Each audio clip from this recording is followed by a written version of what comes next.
All right, I'll say greetings this evening of your time as you create time. How are you all? Oh, thank you. Allow me to begin this interaction with the entitlement, excitement itself. Allow me to explain with a few foundational ideas so that we may provide commonality between us for the proceeding of this interaction. First of all, understand, foundationally, fundamentally speaking, you are all consciousness in your pristine state. What you call your soul, your higher self, your total self, the many different words and labels and definitions that you have for that is simply your consciousness itself. And you are part and parcel of the prime consciousness that you call God, that we call all that is. So therefore, consciousness is the primary frequency itself. And this is the stuff, so to speak, of which you are truly made. Your body and your physical reality, though it is an apparency that you exist within your body and physical reality, actually, technically speaking, exists within your consciousness, not the other way around. So therefore, perhaps you can say, for the purposes of reference and point of view, your body is at the center of the sphere of your consciousness itself. This particular understanding again lays down a foundation and also lays down the extent to which you actually create your own reality. For again, by extension, you are not even truly within a reality. The reality is within you. It is not that dissimilar from what you call waking up in the morning from your quote-unquote sleeping dream, which we call dream reality, sleeping dream reality. When you are within your sleeping dream, you are engaged. Your senses are experienced. You feel, you see, you hear, you touch, you smell, you taste. It is real while you are there. And no one, while you are dreaming, except perhaps an incongruity with this physical reality, can convince you otherwise. Yet when you wake up, you come to the realization, well, I guess that reality was actually within me. And this is a direct analogy to how your higher self or oversoul dreams your physical self into reality, literally. Therefore, when you quote-unquote die or transform from this particular point of view, you have a similar realization, a similar sensation that the very concrete reality that you used to exist within actually exists within you. This is at least a sense of this idea, that analogy that we have shared. You are consciousness. The expression of your consciousness is your physical reality. Your pure consciousness is totally connected to your physical consciousness, to your physical self. You are not disconnected from God or all that is, and you are not disconnected from your soul or higher self or full self. You create the apparency, but this is the degree of your power. And when you begin to recognize or again feel connected, you bring along with that the realization that you truly have always been connected, that you are exploring seeming to be disconnected, but are truly connected. You are always an expression of all that is. You are always an expression of your higher self. No exceptions. There are particular signs, perhaps you can say, that your higher self will bequeath or send to your physical self, allowing you to align, allowing you to realign to the purposes of that higher self. The particular vibratory translation that we are sharing with you this evening is what you refer to as excitement. For Our definition of excitement is that excitement itself is the vibratory energy that tells you in no uncertain terms that the thing that you are excited about is most you from what is available in the situation. Your willingness to use that excitement as a barometer, to use that excitement to validate the message from your higher self by acting upon that thing that excites you with integrity, creates the life that you say that you prefer.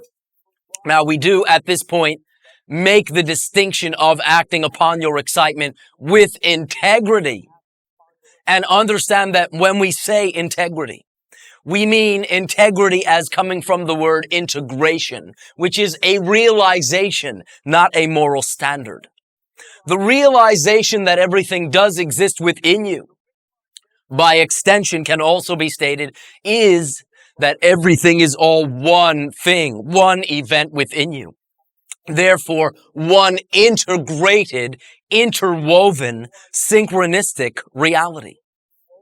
Your willingness to begin to look at it that way and act as though it is an extension of you. Act as though everything is a reflection within you. Acting in that manner, from that orientation, is from the perspective of integration or with integrity. So when you are looking at the things that excite you, truly understand that you have all the power you need to create anything that you desire or are excited about without harming yourself or someone else. For again, someone else is simply a reflection of you anyway. And if you are treating everything that you interact with as an extension of yourself and affording that degree of respect to everything, your actions always then express your knowingness that you contain that degree of power. Perhaps there is the apparency that stepping over the heads of others to get what you want is a powerful expression. But it is truly, from our perspective and understanding, the expression of helplessness, powerlessness, not believing that you actually have enough power to do it without harming someone else. One person winning at the expense of another is simply one truth, one reality. It is not the only truth or the only reality. And what you commonly refer to as win-win situations are another truth, another reality. So therefore, you have that degree of power to create your own reality if you begin to be crafty enough at this point, having perhaps different habits, to begin to remind yourself of this. And in that sense, align yourself with the intention to act in this way, with the intention to express that power without it being at the cost of yourself, self-denial, or at the cost of someone else, denial of other reflections of yourself. So therefore, this is the degree of your power. And therefore, in aligning with that power, in aligning with your purpose in life, your excitement is a never-ending and constant indication of your purpose from moment to moment to moment. There is the distinction of the thing that you are most excited about as perhaps being one of the main purposes in your life. But also do we speak in each and every given moment. There are always a series of choices that are available, immediately accessible. And using your excitement to that degree in the moment from what is available, choosing from those choices with your excitement as the criteria that you will not settle for less than, and then acting upon that option in whatever way you can within your full integrity, creates new effects in your life. Because you are acting from an excited perspective and with integrity, the result can only be an exciting result. And the result can only be a result that is within integrity, therefore not harming you or anyone else. Now, you already live by placing trust in whatever your criteria or barometer is at this point. So in a sense, you already do this. But in general, rather than doing so utilizing your excitement, which is uniquely your own vibration, most often, due to societal tendencies and the spoon feeding as you are growing up of societal belief systems, you will align yourself rather than to the excitement, to the idea, which perhaps we will call everyone knows you should do this or that.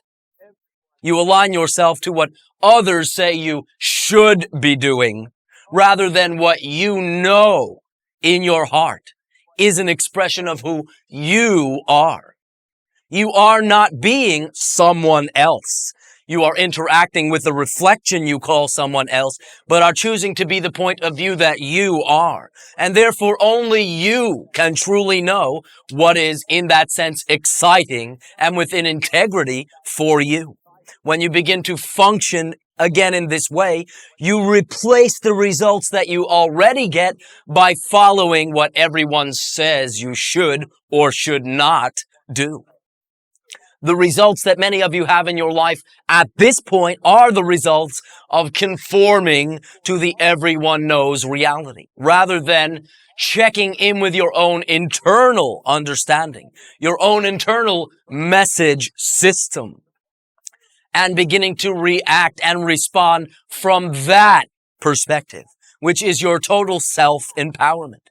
For the reason that something distinctly excites you and perhaps no one else around you is that that is your signature, your particular signal that that thing is most you, not most them. They perhaps will benefit paradoxically by watching you actually do that thing that they are not excited about. For they have attracted you to their reality, and they can glean positive meaning from anything that they attract into their presence, into their experience. But this will far more directly, positively affect you, for you are now being consciously, by choice, demanding to be the person you chose to be from your own criteria, your own heart, following your own excitement, your own passion, the things that give you joy. And once again, only can you truly know that. Therefore, we introduce to you the idea of factoring into what you generally refer to as your spiritual growth, your excitement. And we do so as a gift. For in general, many of the spiritual orientations upon your planet are strongly steeped in denial of the physical self, as though the only way that one could express spirituality is to deny the results of the very choices that you have made to be in this life, to create this life. Understand, though, that you have chosen to create this life. Make no bones about that. And therefore, you have chosen to experience or express your spirituality through the physicality of this life. Qualitatively speaking, there is nothing fundamentally any less spiritual about physicalness, about physical reality. It is actually an expression of spirituality, an aspect, a facet of spirituality. So your willingness to function within that physicality, utilizing again your underlying understanding of the oneness of all things, results in your functioning within integrity, within the choice that you have made to be physical.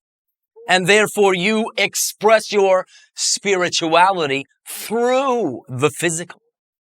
Through your willingness to unconditionally love yourself and love others, you change the face of the physicality. Functioning from excitement creates results with integrity, that there is no reason to deny or turn from. They are the joyful expression of your spirituality. There are many truths and many ways, and there is truly not any one way to realize your spirituality. The ideologies upon your planet of denial are, in a sense, one way to go about it. And we are not denigrating or chastising or berating that approach. However, what we are saying is that that is not the only way. Simply one way. And, paradoxically, is not always the quickest way. Paradoxically, utilizing your physicality through your integrity is truly a more accelerated methodology to begin to express spiritual aspects, again, in the form of unconditional love of self and others, through this life, through the choice of this physical life.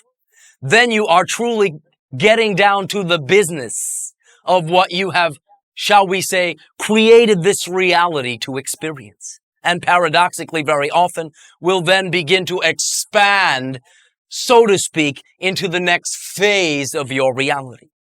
For now you are at the precipice of what we will sometimes refer to as third density reality, which is physical existence in 3 dimensions, so to speak, although there is the 4th dimension of time.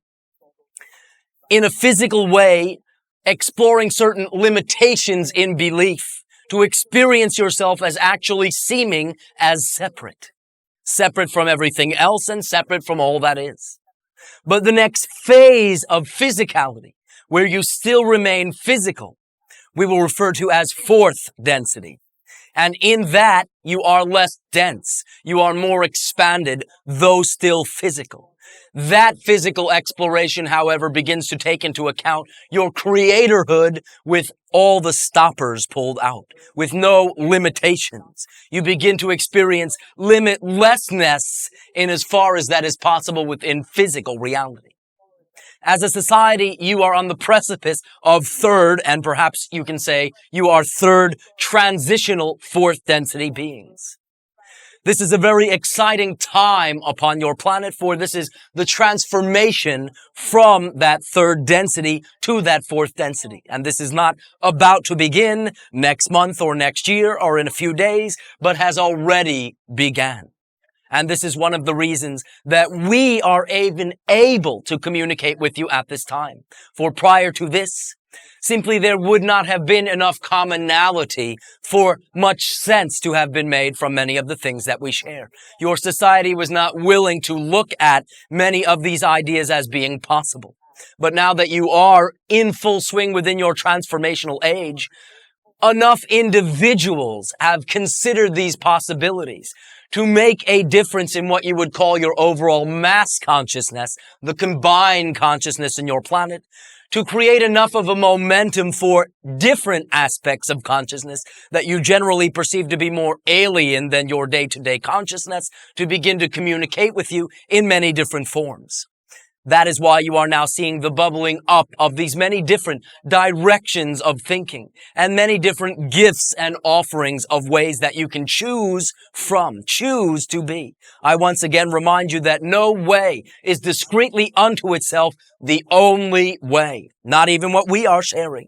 And simply it is a way that has worked for us, and that as we have interacted with members of your society, have given us the feedback that it does in fact work for them, and quite simply, and with excitement, which is, perhaps you can say, a nice touch.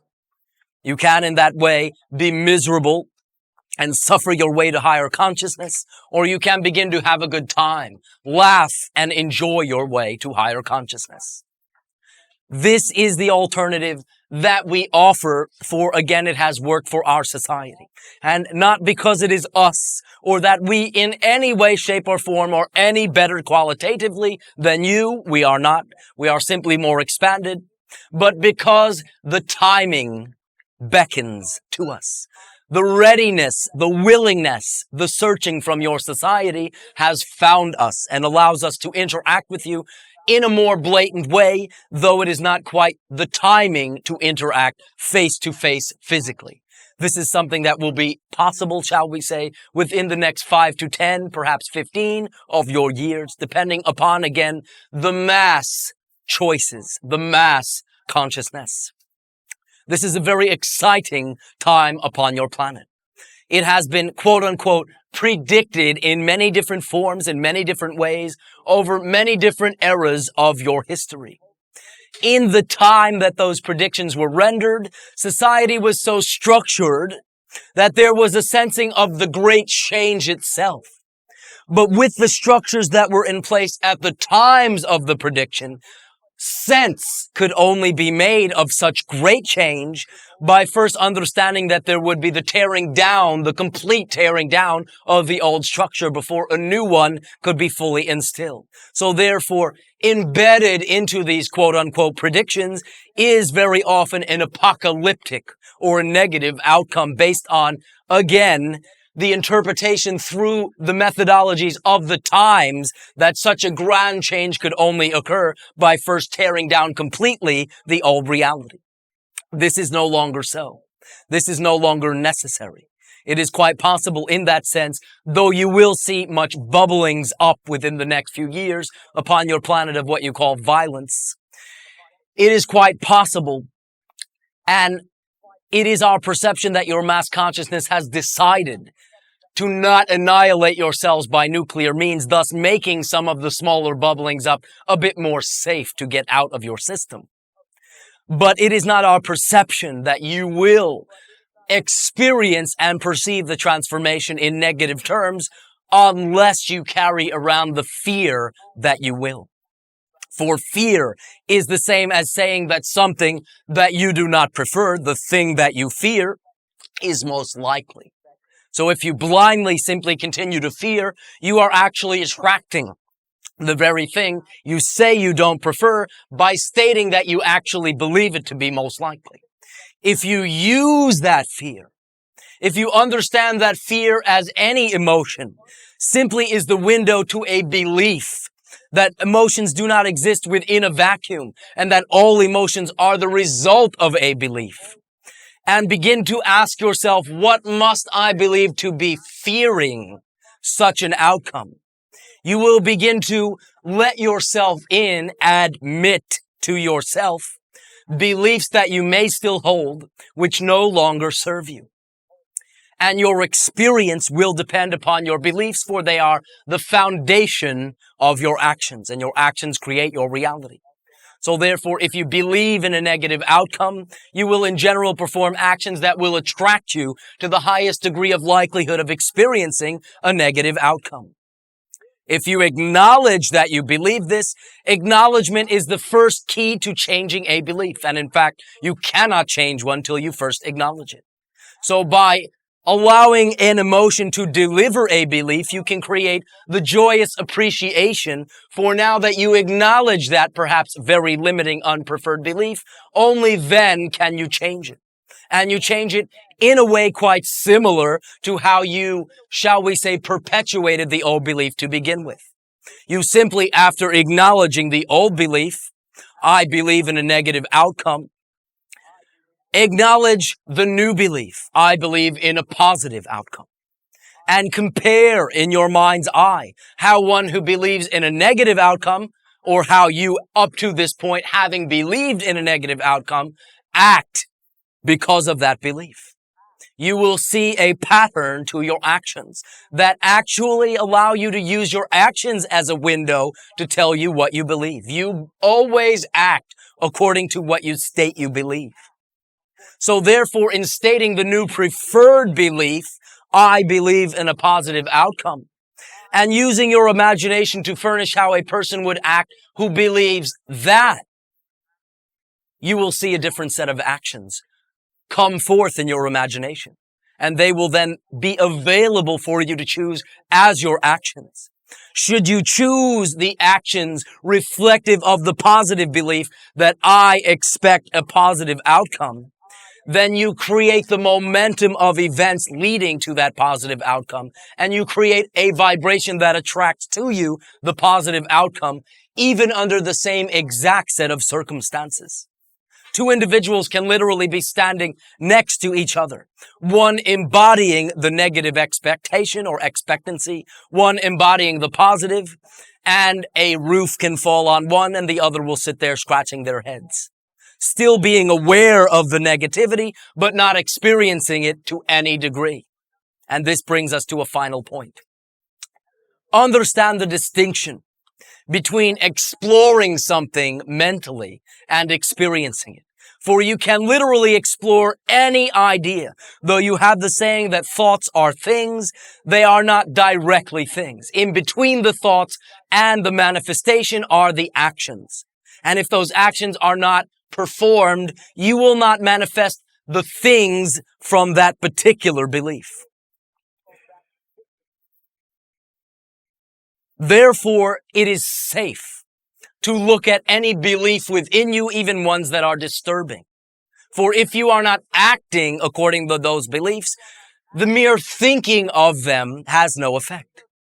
This gives you the license to begin to freely view and review the things that you believe, understanding that they cannot destroy you. And in fact, perhaps keeping them in place through denial, rather than acknowledging and transforming them, actually gives them more power to seemingly have a negative outcome.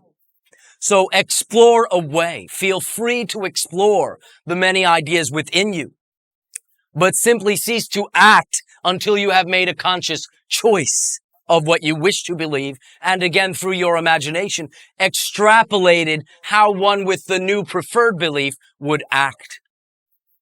This factors in very strongly with what we have referred to as your excitement. For in each and every given moment, if you truly express that you believe in yourself and you believe that you deserve to create a positive life, then your excitement in each moment is the ultimate reflection, the ultimate barometer of the most positive possible outcome according to your purpose in life. So, as this conversation did begin with excitement, I will now, as a neat bookend, in that sense, close it with excitement. Again, reminding you that your reality is up to you. You do create, however, in two ways. One way is consciously, through the way that you know that you create, but the other way is unconsciously. And what this simply means is the results of the beliefs that you have either bought into, not understanding that you had any other choice, or beliefs that you bought into not altogether on the conscious level. As you begin to allow your emotions to deliver beliefs to you, you empty that closet, which is not bottomless, it is quite finite. As you have a negative emotion and deny it, back into the closet does that belief go. As you have a negative emotion and acknowledge it, you then give yourself the power to again assert the new belief, compare the actions of the old and new belief, and consciously perform the actions according to the new belief, thereby transforming it. Very simple. Very simple. This is already how you create your reality. Again, what is unconscious or what is not immediately obvious will come up once you make the decision that you wish to begin to transform your beliefs according to preference. And in general, the most powerful negative limiting beliefs will be revealed unto you by the most powerful negative limiting emotions. So you need not be afraid to dive into your emotions. Again, they cannot harm you in any way unless you act according to that fear, and then therefore through actions manifest the very things you say you don't prefer. But if you insert a pause and do not act until your intentions are clarified, you begin to clarify your manifestations. You begin to clarify the expression of your life according to preference. Does this make sense? Well, thank you. Therefore, allow me to proceed to the exchange, the interchange. For though you will, in general, perceive that you will, in interacting with us, receive great gifts, understand that from our perspective, we receive great gifts as well. For though we are expanded, and though we choose in that sense not to express limitation at this time, we do not know everything. And therefore, we too learn, expand, and grow. And each aspect of all that is, which is what we view you as, a facet of the same all that is crystal that we are. Each aspect that we become familiar with allows us to increase the definition of our reality that much more. And this is of great service to us, as much as you perceive that it is to you. So again, allow me to begin by thanking you and expressing my unconditional love and appreciation for your willingness to communicate with us in this way, though it be unconventional upon your planet, and to communicate with me as an equal. For that is always how I will view you, and that is always how I will remind you that I and all of us from this end view you as equals, completely equal. Different expansions, different definitions, different explorations, but the same quality. And that quality is perfection. You very often are, shall we say, led to believe that you are striving to achieve perfection. But this is the dangling carrot that perhaps you will never in that sense truly feel. You will realize, for the paradox is you are always perfect. You are always a perfect reflection of whatever it is you are exploring. A 100% perfect reflection.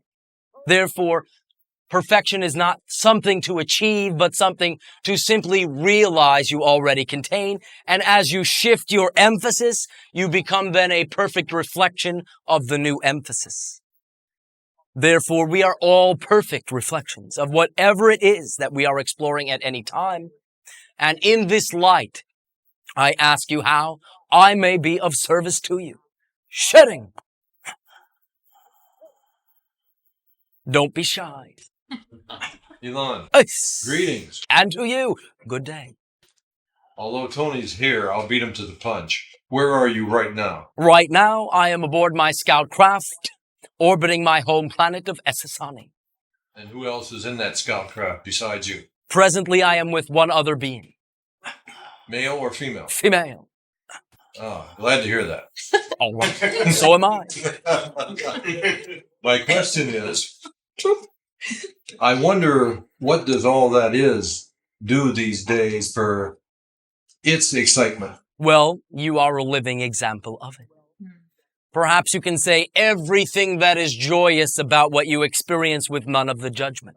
The judgment is your individual explorations. All that is being fully unconditionally loving imposes no conditions, has no judgments. So everything that is positive about you all is the ecstatic, joyful experience of all that is.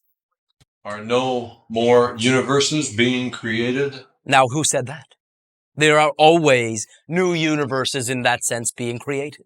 For again, though you are experiencing and creating an expression of what you call linear time, all that is universal consciousness is infinite, with no beginning, no middle, and no ending. So what you perceive to be linear is ever ongoing, and also, though aspects within it will seem to have a beginning, middle, and ending, physical reality itself, as a whole complete idea, is also infinite. How far into fourth density do we have to get before we can understand concepts of infinity?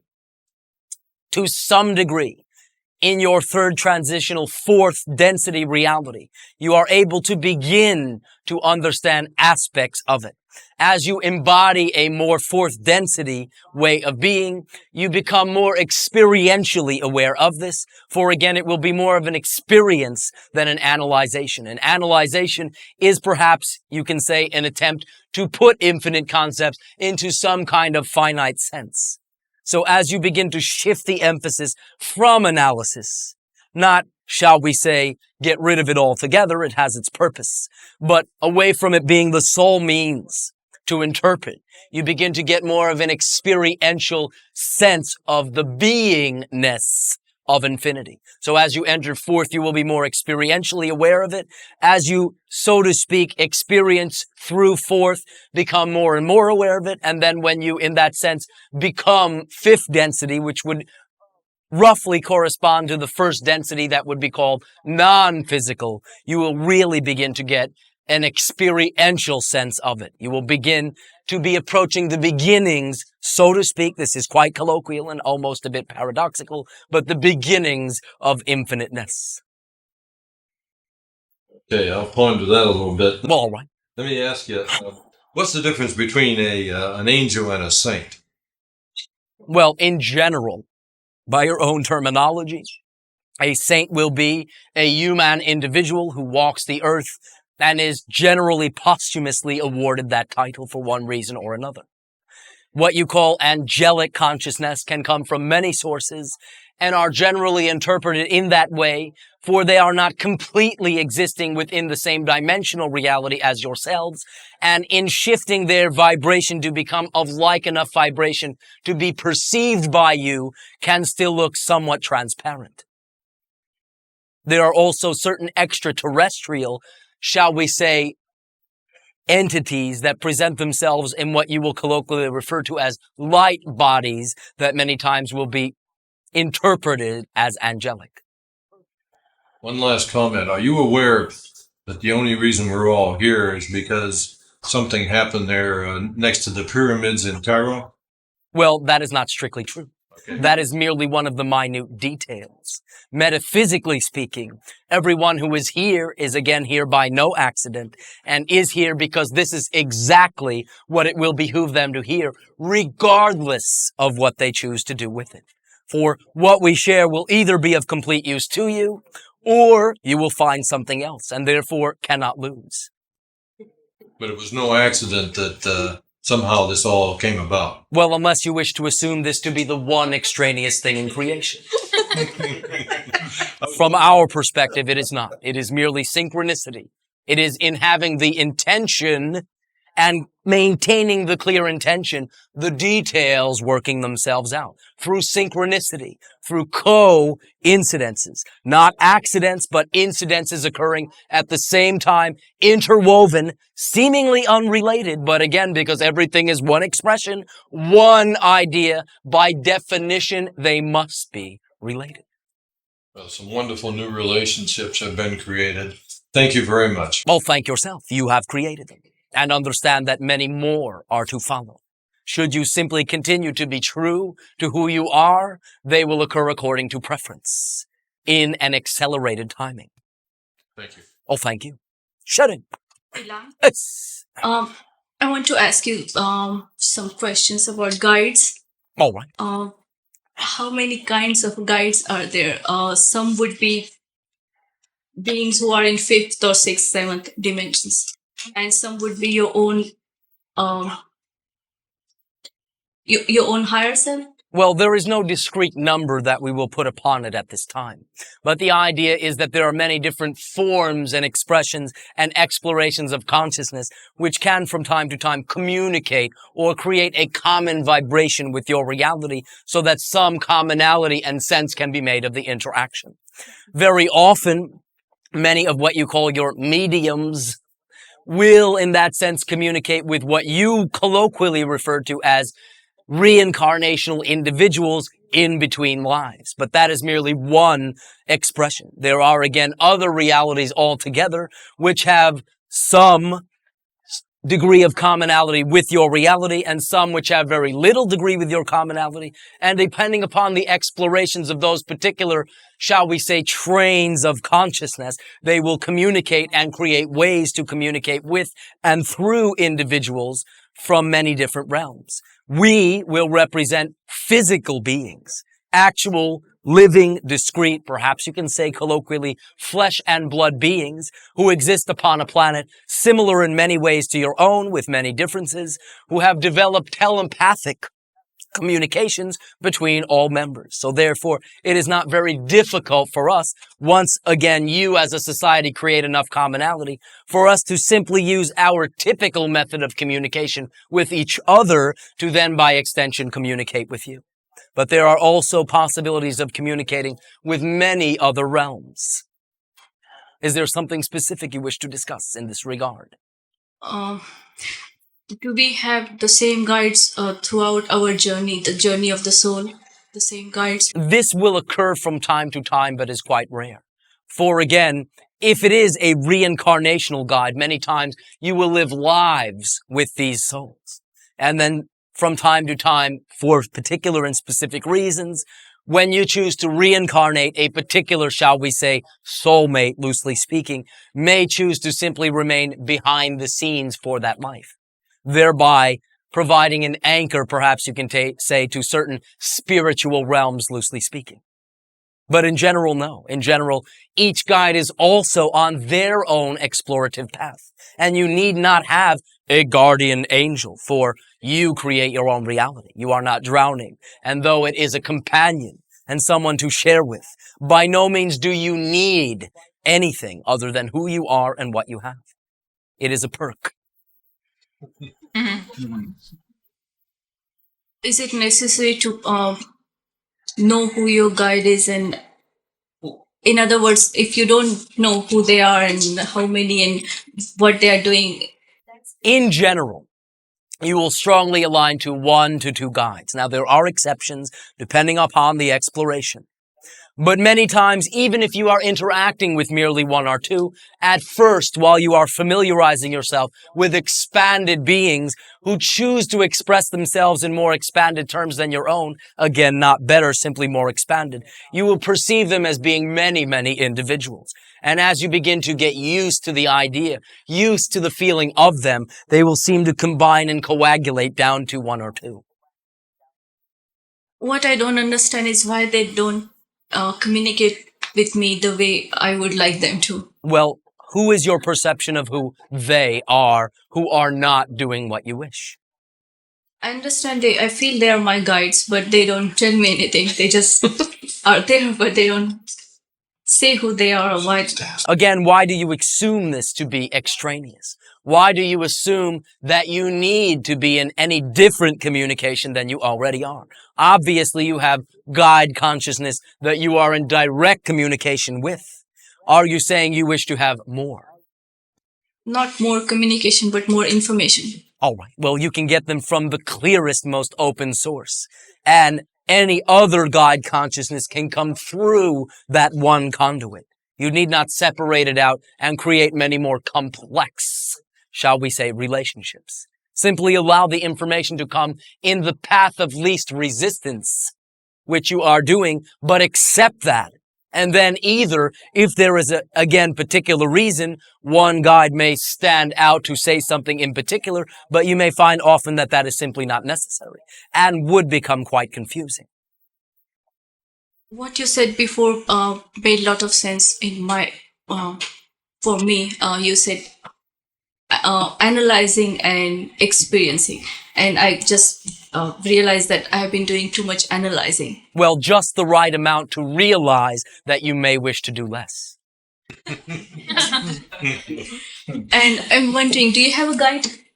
Well, not really. In a sense, perhaps you can say, I am in touch with many consciousness that are not of the physical realm that I exist within, but to call them a guide at this point would simply be inaccurate. They are simply friends, acquaintances, touching base now and then. For I guide my own reality, fully, consciously, ironically, with eyes open.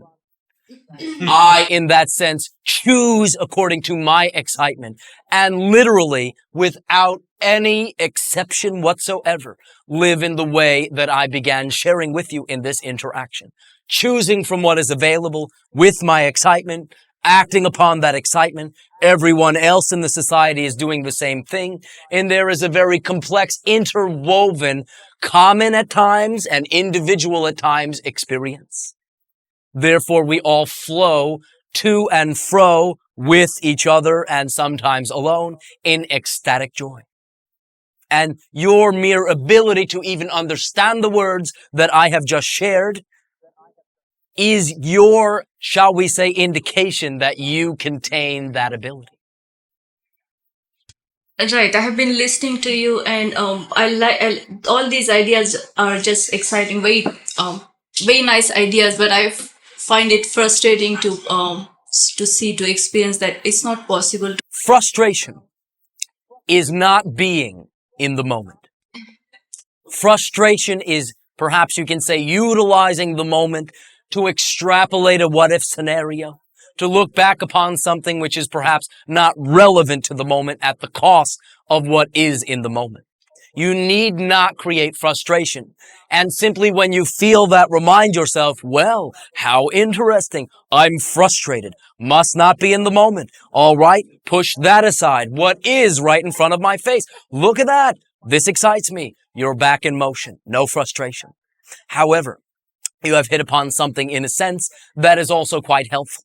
And that is what you may find as being a particularly motivating factor at first, when just beginning to look that you might deserve creating a life according to excitement. A good sign is being excited about excitement itself.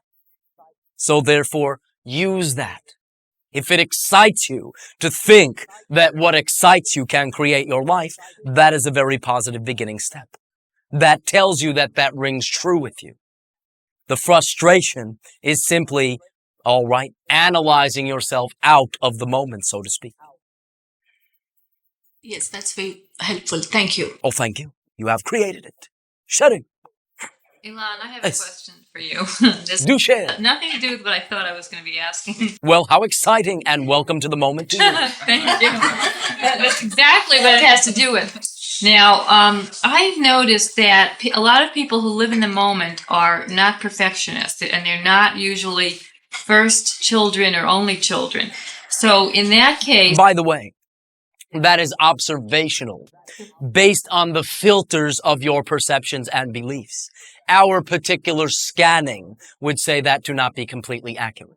There is not such a pattern inherent. It is simply a potential that lies within all beings, and different beings will use different triggers. so that being a belief system that I have, I was wondering if then we do choose to become firstborn, or Well, absolutely, but not necessarily for that reason. well, for what other reasons? Well, for whatever reason you find that being firstborn was an advantage or allowed you to look at a particular thing. In other words, as many reasons as there are firstborns. Okay. Is there something specific that you are exploring? Well, just living in the moment. I find that I really enjoy that, and I just see that there are other people that Do you find that things get done? by living in the moment. Yes. Oh yeah, I think so. Well, here is one of the places that many in your society hang up. The assumption that, well, if I enjoy myself, if I do what excites me, everything will go to, all right, hell in a handbasket. And in general, what creates that effect is doing what excites you, ceasing judging that you had done so, and then in that period, creating certain effects that give you the negative effects and ascribing the negative effects to the excitement.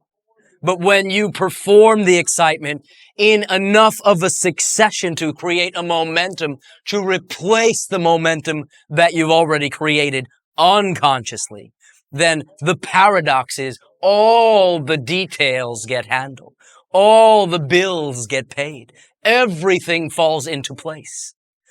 If the universe has supported you heretofore to this point, not completely being who you are, in denial of who you choose to be, then why would one then assume that the universe would not support you that much more when you are willing to begin to unfold according to preference, and thereby provide abundance to allow you to continue to create according to preference? I do find that. Well, there you go.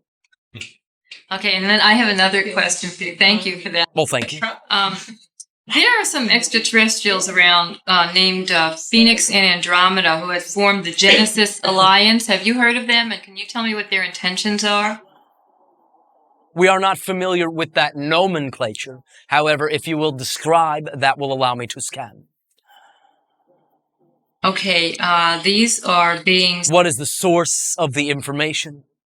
And what is it purporting to be? Okay, they're purporting to be an alliance that claims to. Their intentions are to have people bring in their full presence so that we don't leave our bodies and go to other places. Segmented. Yeah, from the fear and segregation that we have created. by being physical, and they're recruiting a lot of people to work with them. And it seems like they're very single-minded in terms of the people that are joining them are seeming not to do anything else in their lives but to join this alliance and be fully present in their bodies. We are not completely familiar with the reference, though can tell you in no uncertain terms that there are several extraterrestrial sources in touch with your planet at this time that have been, some of them for many thousands of your years in one form or another, that there is an overall association of approximately between 300 and 400 civilizations that we are aware of, only between, perhaps you can say, 4 and 6 or 5 or 7 of which are in touch with your civilization. And many will choose to assist behind the scenes.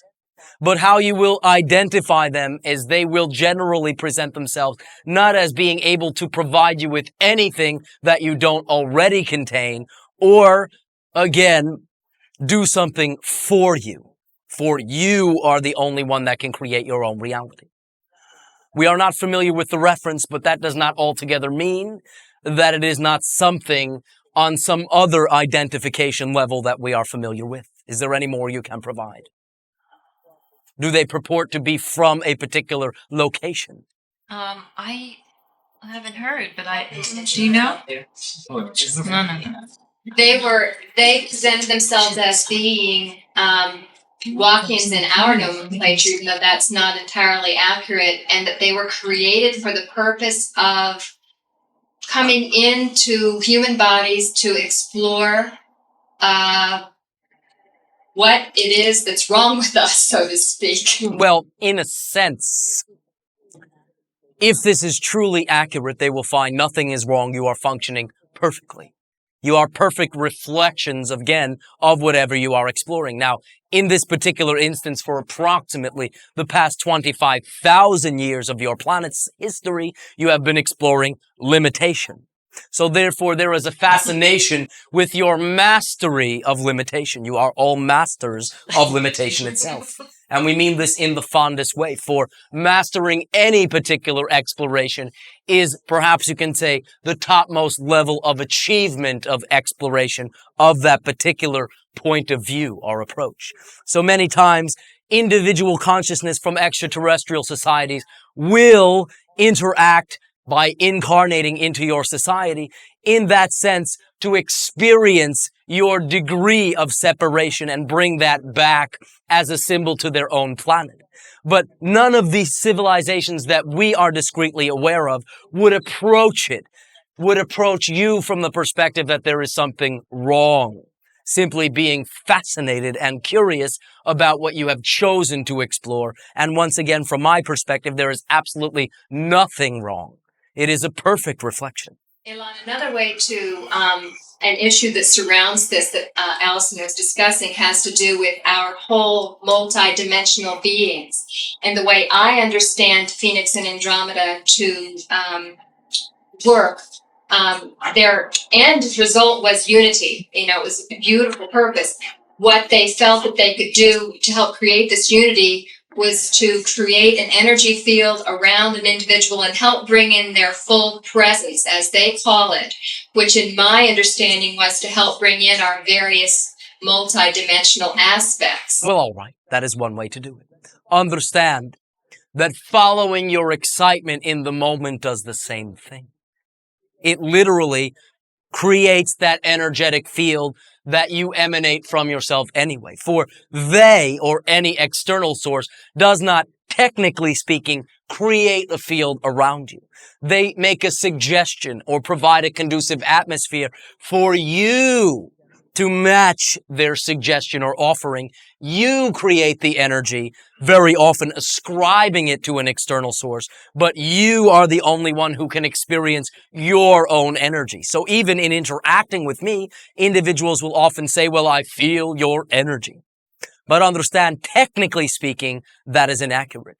You feel your version of matching my energy, and that is all. You can ever truly feel. Your own version, your own creation. So therefore, should you feel that any source bequeaths something unto you, you may now go the next step to understand that they simply revealed that you already contained that. And no one can actually, technically speaking, give anything to you that you don't already have. The mere fact that you can understand something tells you in no uncertain terms that you must contain it. For if you did not contain something to begin with, then a concept would make no sense. Is this of assistance? Yes, thank you. Oh, thank you. If there are any other questions of this regard, please share. Sharing. Elan, Yes. it's a pleasure being with you. And mine as well.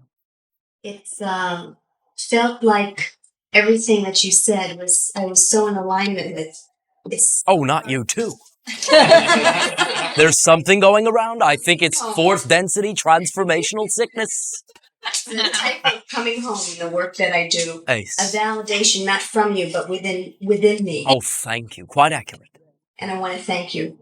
Then look in the mirror and thank yourself. You will be thanking me as well, for I am a creation within your reality, from your perspective. That is true. From my perspective, you are a creation in my reality. And in fact, from my perspective, this entire interaction is taking place as I am laying, shall we say, supine upon a particular table called a projection table in my imagination. Very often the difference is, however, I trust my imagination. Therefore, I assume you are truly there. You too can trust your imagination. You're absolutely accurate. Oh, thank you. The work is magnificent and it's going to keep expanding. Ace, and perhaps more technically is play. Yes. I'd like to know, in the domain of how I interact with large groups of people doing this type of play, what would be the next step in expanding the horizons so that people can get in touch with their own well-being and magnificence in a much faster way? All right. Excellent question. Let's get practical and involve you in the process. What excites you? Perhaps something that may not seem to be immediately available, but what excites you in a way or as a way to express this? Seeing action, seeing movement with people, seeing a reclaiming of the inner joy and the magnificence that they have. Question. What about yourself? The same thing, a mirror imaging. Do you understand that your strongest gift that you can give is to be the very embodiment of what you have just shared?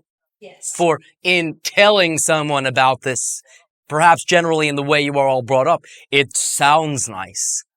But in being that way, you show them, not because you are doing it for them, but simply because it is who you are and they have attracted you to perceive you. But you show them, look, this is actually possible. Here is a living example, not sounds nice if I could only do that. I am the example. Well, are you happy? Yes. Do you do what excites you? Yes. Do you have abundance from it? Yes. You then become an example. And what I am sharing becomes more obtainable or more accessible for individuals tend to latch on to such examples. When you, in attempting, so to speak, to share a viewpoint, insist or convince someone of it, that is the expression that you do not fully believe it yourself.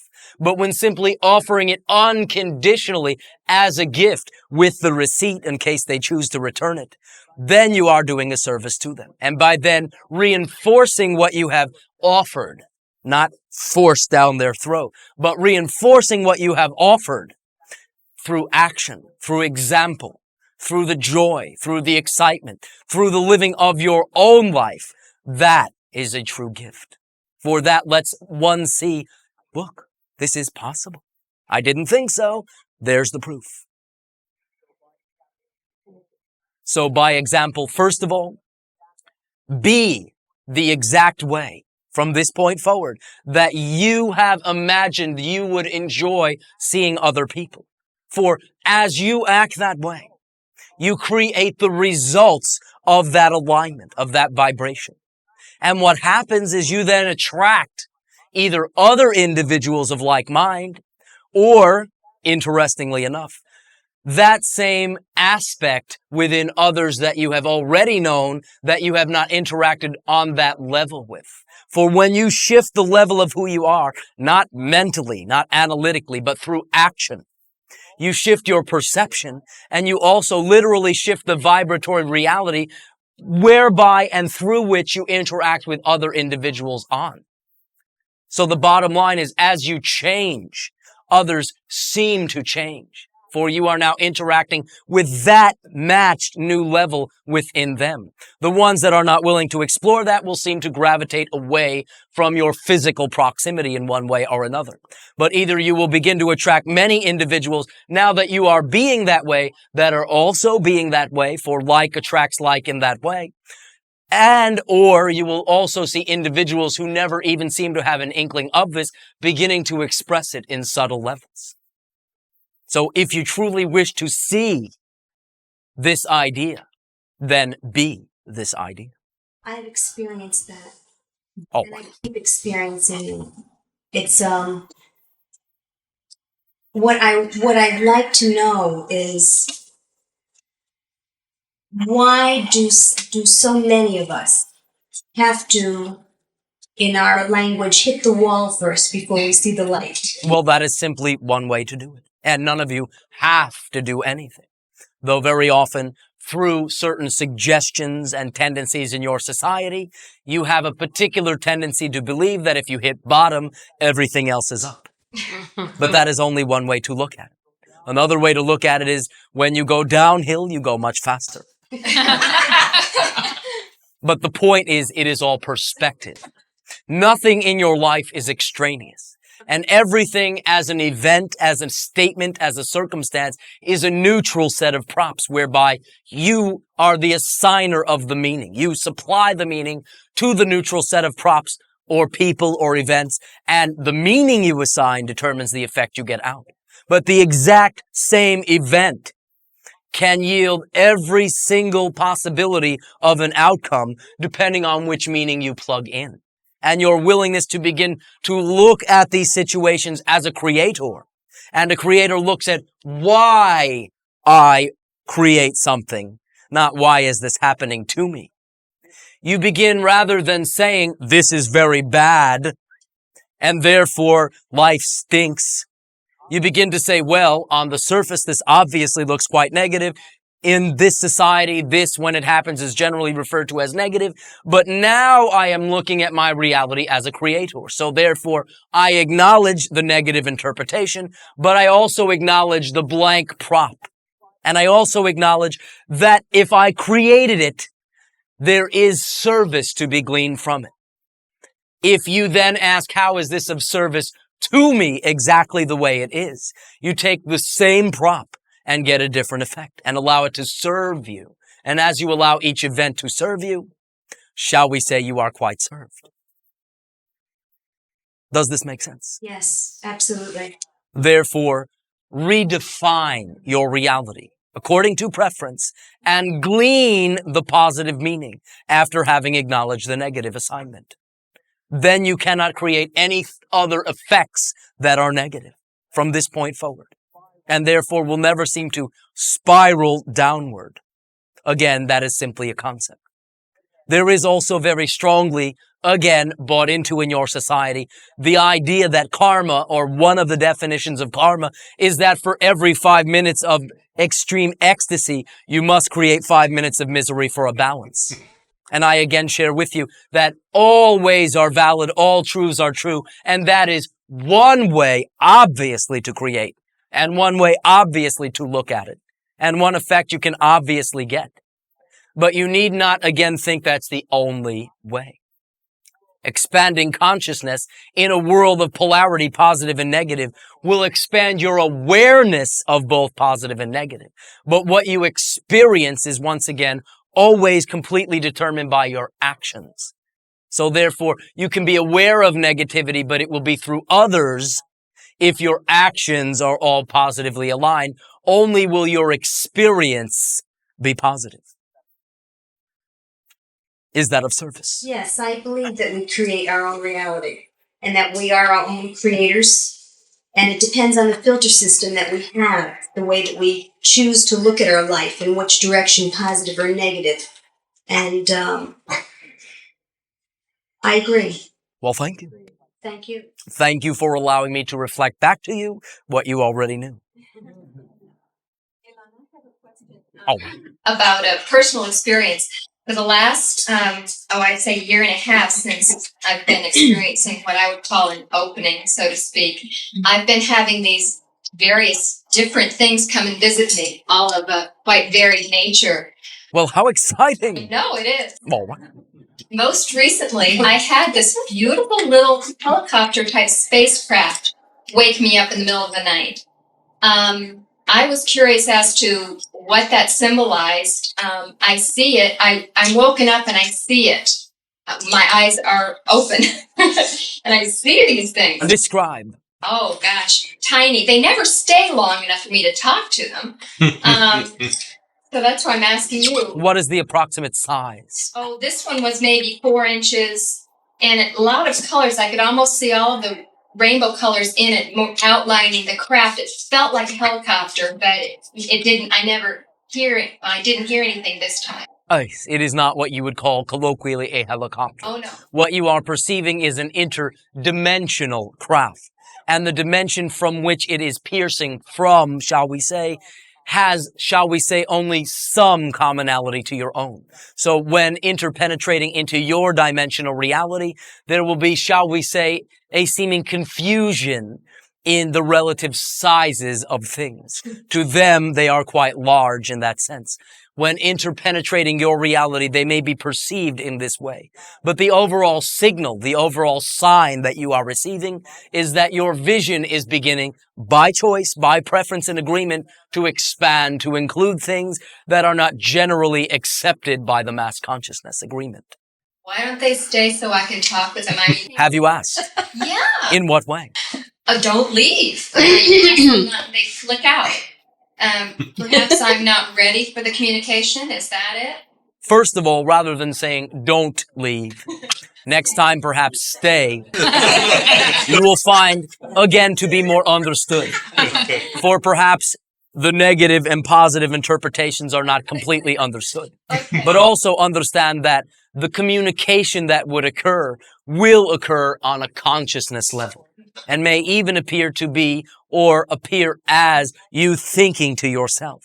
So broaden the definition through which you will allow the communication, and once again, understand that distinction. It is not making it happen. It is allowing it to happen.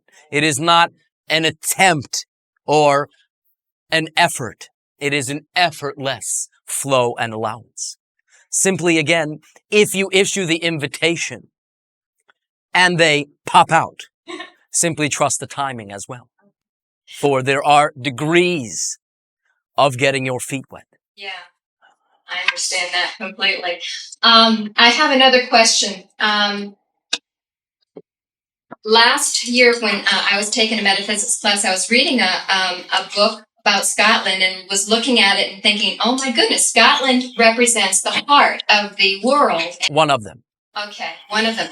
Can you, is there a simple way that you could explain what the continents represent in terms of body parts? You will find this to be quite arbitrary and interpretable. Okay. It will mean different things to different people.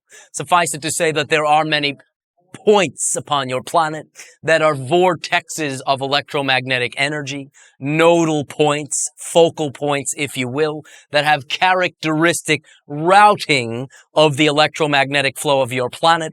These areas provide balance. These areas provide certain types of, shall we say, again, characteristic electromagnetic frequencies, and therefore, in some sense, are analogous to the gateways that you refer to in your physical body as chakras, but again will be quite arbitrary in labeling or comparing them.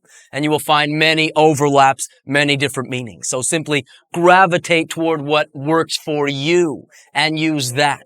And you will also find generally, though again it is truly only an external symbol, that should you find yourself attracted to a location and go there, you will in general create an alignment Again, it is still your energy, but in alignment with the energy of that area, which very often will open again certain doors within you. So trust the attraction to these areas and allow them to deliver without a rigid definition. This is the heart. This is the throat. This is the solar plexus of intention, and so on and so forth. You can do this, but the more open you are, the more you will find that each area overlaps and contains more than simply one discrete energy. A specific question relating to that. I have a friend who does dissipate earth energy through her body. You all do, by the way. Okay. She does it in an unfortunately painful way. That is the resistance, not the allowance of the flow through the body. For all pain, mental, physical, spiritual pain, is always the cause of resisting your natural flow, resisting your ecstasy, perhaps assuming that you must resist that energy. And in simply breathing deeply all the way in, all the way out, even as few as 3 times, can allow the relaxation and open posture to allow the circuit flow of that energy. Establishing a connection with the spiritual, establishing a connection with the quote-unquote heavens, but maintaining your feet firmly on the ground, grounding that circuit and allowing with no resistance that energy through. This simple, very simple shift in perspective can change the entire experience. So simply share that with your friend if you are so inclined. At this timing, we will pause for a short break of 10 to 15 of your minutes of counting and resume contact at that timing.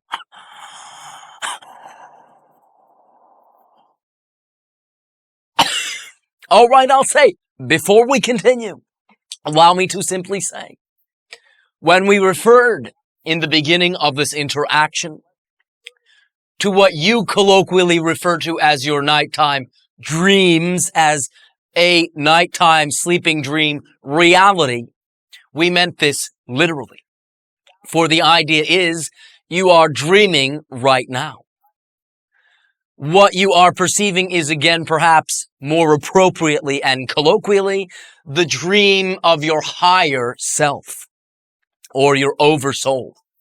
But no less is what you are experiencing as physical reality a dream reality within your totality. Now, it has specific rules. It has specific parameters. It has a sense of continuity.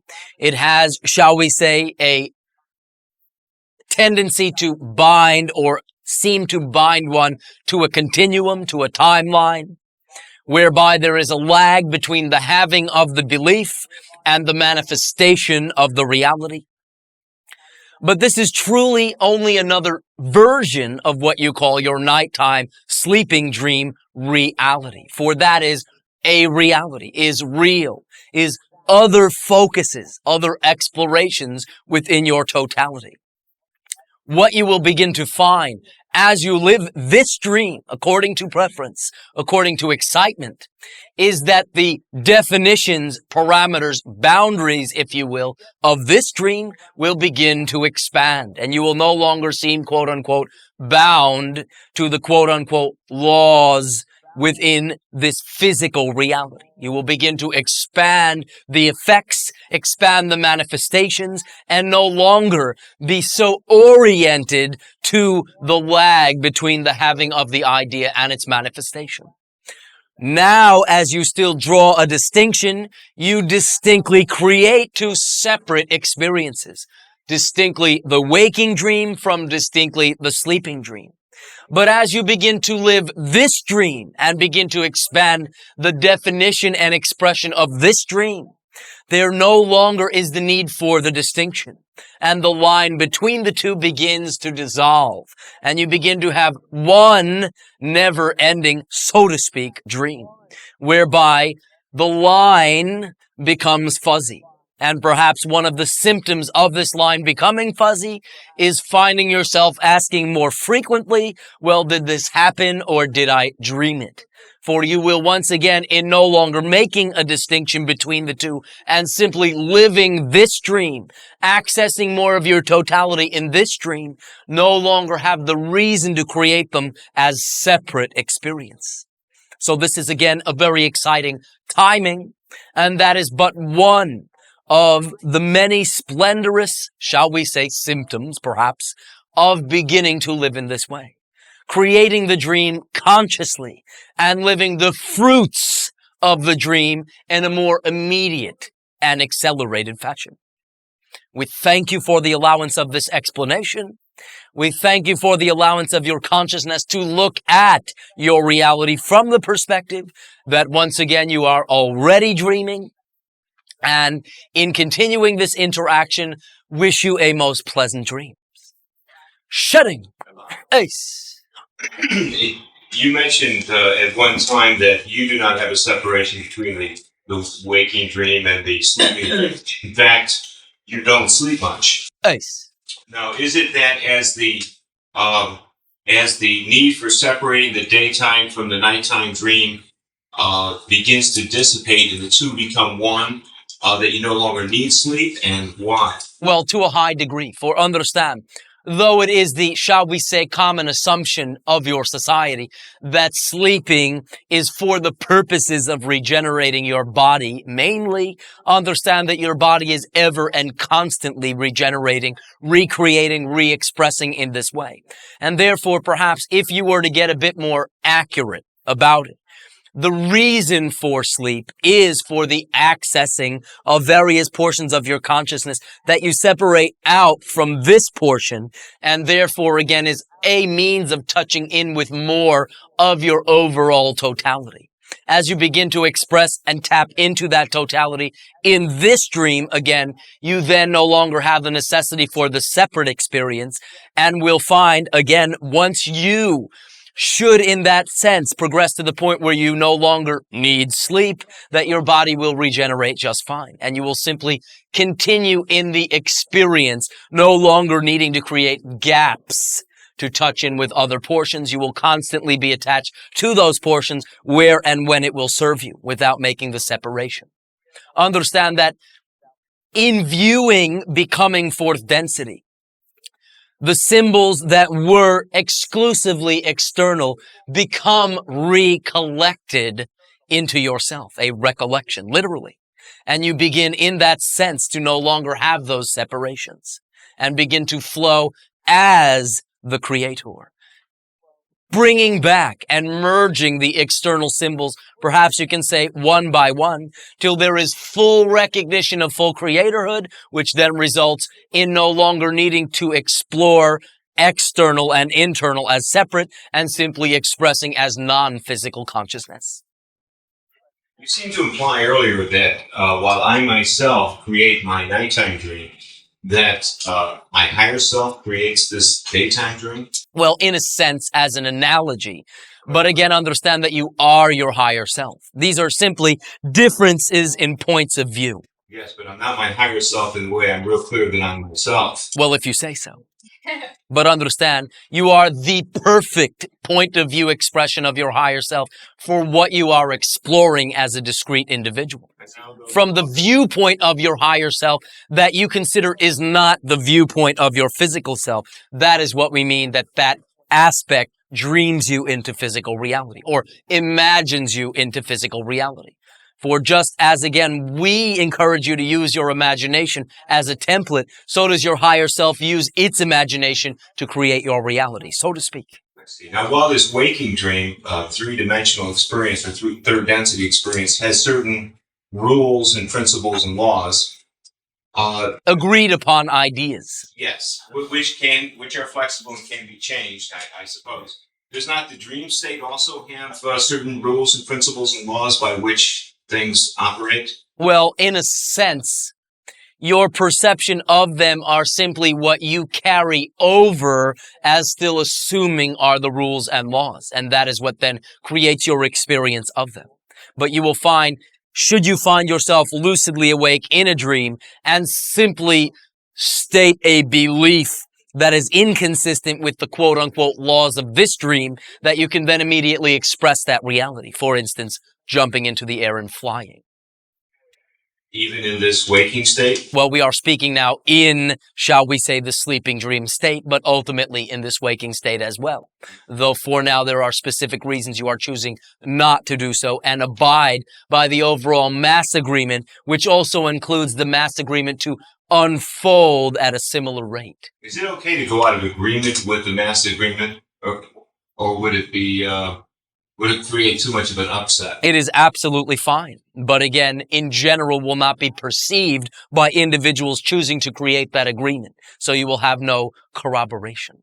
I see. Well, that's fine. I still like the fine. I'm reading a series, folks. One question before you proceed. Is it more essential that you fly in this waking dream as it would be in the sleeping dream, or can you simply fly when you will fly? Is there some reason you feel the necessity to do it in this waking dream? Yes. Why? Demonstrate to me the arbitrariness of what are known as the laws of physics and the recognized limits that we have as physical beings.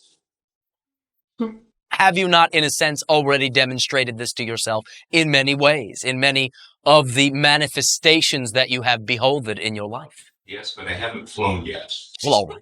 Is it that you will only believe it when you do that? No, it's not that I only believe it, but that's something that really excites me, that and interdimensional translocation.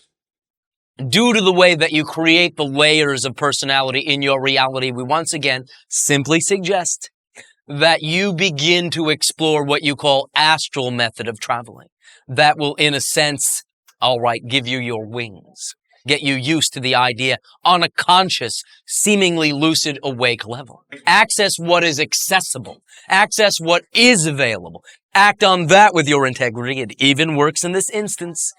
And you will find that by taking steps according to what is available and getting the results of the effects of what is available, you expand what is available.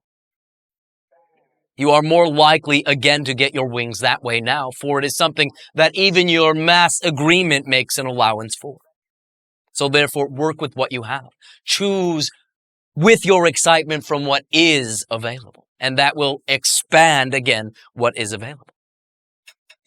Elan, in the series, the Magus of Strogolos, Spiros Sathi is very specific about the laws and principles, and it has of the psychic states of the what we call the dream state, that he calls the psychic state or the psychonoetic. Right. Before you go on, though, however, I again remind you, waking dream, you have a belief.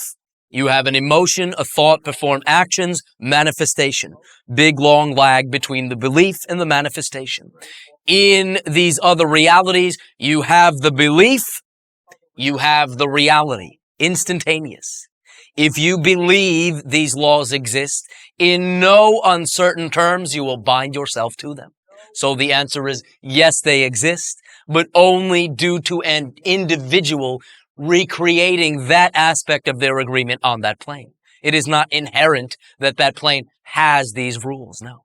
It is very open. Does that also apply to the way things are organized and the personalities that are responsible for various aspects of that reality? Well, this is, again, only quite arbitrary. You know, like in physical reality, you said there's no the way it is. Yet, I think we'd all agree that there's a way it seems to be. Well, yes, but that is not the way it is. That is the way it seems to be, that you are buying into, that you are believing, having the emotions, corresponding thoughts, and acting, and continuing to perpetuate it, because remember, believing is seeing. So when you move into the next level of reality, the fourth density, or let's say the dream state, is there also a way it seems to be? Is there some type of mass agreement operating at that level? Well, yes, but it is quite loose and is more understood for its fundamental reasons rather than seeming to be an unfolding mystery. Perhaps you can say one of the characteristics of entering fourth density is no longer needing to explore it as being mysterious, but fully embodying your creatorhood and choosing to partake partake of particular parameters and agreements as an option, as a discrete experience, not denying it once you have chosen it, and in fact, forgetting it once you have chosen it. It is more conscious on that level. You choose the limitations or the agreements that will consciously serve your exploration. This gets modeled in this third density reality because part and parcel of the third density reality is forgetting the agreement. I see. Yeah. Shall I say, up till this point. This is beginning now to be transformed. So there's a great deal of flexibility on those other levels. Complete flexibility. And from your point of view, it's a person doesn't need to have a noetic body to travel in the noetic planes and a psychic body to travel in the psychic planes. These are options, they are interpretations, and they are therefore subjective experience. Okay, thank you. Oh, thank you. Shedding. Elan. Shedding ice. I want to continue that a little further. I was going to ask you about all the violence that is happening in India, and of course there are many other places. And you just mentioned there are about 40 wars going on. Approximately. Approximately. Slightly less. Is there any way to would you be able to predict exactly where are we going? Is there going to be a unification of all the nations, or? Well, ultimately, yes. But what is occurring again is remnants, vestiges. Interestingly interlaced into many of the ideologies upon your planet is the following idea. This is the only way. Understand, each way is a way. Completely a way. An option, a tool, and it will work for the individuals that are so attracted. But it is completely inaccurate to say that any way is the only way. And again, if there were only one way, there would only be one person. There are many individuals, there are many ways. That particular vestigial idea is what is coming to a head on your planet right now. The fact that this is the only way, if you don't do it this way, you stink, you must be wiped out. Which is quite, shall we say, contradictory to the ideology itself. So therefore, individuals continuing to act with an insistence that this is so, create a vibration that is then attracting other individuals similarly exploring that exclusionary vibration. So essentially what is occurring is this is all coming together in localized effects, and they are literally wiping themselves out. But a third, perhaps more interesting thing is occurring that is historically unique. You have global linking going on right now. This is the first time in your recent history that people are aware of what's going on. So therefore, even on a mass level, this idea is beginning to bubble up. And as individuals view, well, look at that. This one says this is the only way. This one says that's the only way. And when they're all through, no one's left. People are beginning to understand maybe there is such a thing as unity and diversity. Maybe there is such a thing as my way being a way. And for individuals that does not work to, go check out the neighbor. He has a way too. And you will always find a way. This one particular hinge, this one particular fulcrum is one of the key ideas that is now being perhaps in some way purged upon your planet and through your society. Does that answer the question? Yes, but no. So what is going on? A revolution of a big kind. Is that what? Well, in many ways, you are finding various factions not only insisting that their way is valid, but that any other way does not have the right to exist, living the results of attracting a like mentality. For the people they are saying don't have a right to exist, doesn't think they have the right to exist. And therefore, it comes together and has a particular result that can now play out in warfare fashion, since you have en masse made the decision not to explode the entire planet by nuclear means. It is now, quote unquote, safe for them to get it out of their system without the destruction of the planet itself. Historically, Hindus have been very, very tolerant and there have been many invaders, and so far that's how it has been going on. But now they seem that's what they like to think, that they have awakened, and now they're not going to tolerate anymore. Now they are beginning to mimic the very perpetrators that they have forsaken. Therefore, in a sense, condoning the actions they are refuting. For condonement is assuming the same actions. If you're willing to validate something you don't agree with, but be the thing that you agree with, you validate the thing you don't prefer, but don't condone it. When you match the behavior of the thing that you don't agree with, on some level you are completely condoning it. So there is the difference. But then where is this going to take them? And who is going to teach all these people? How are they going to know not to do it? Well, many of them, shall we say, will be viewing it from a non-physical perspective. But what we are speaking about are the individuals that choose to remain physical. And I was wondering, are there beings from your planet working in other areas of the world? Yes. In You may understand there to be perhaps what you would perceive to be hundreds or thousands of individuals upon my planet that are, in a sense, in agreement with individuals upon your planet. Though you will find perhaps in the way that you would consider to be successful fruition of the agreement, there to be approximately 9 beings from my stream at this time in full communication. how about, as long as we are talking about India, how about specifically in India? Is there anyone? Not at this time. The areas that we are aware of through the channel, which does give us some limitation in communicating, for his vocabulary and knowledge, at this point does provide certain limitations, will be your New Zealand, Japan, California, area of South America,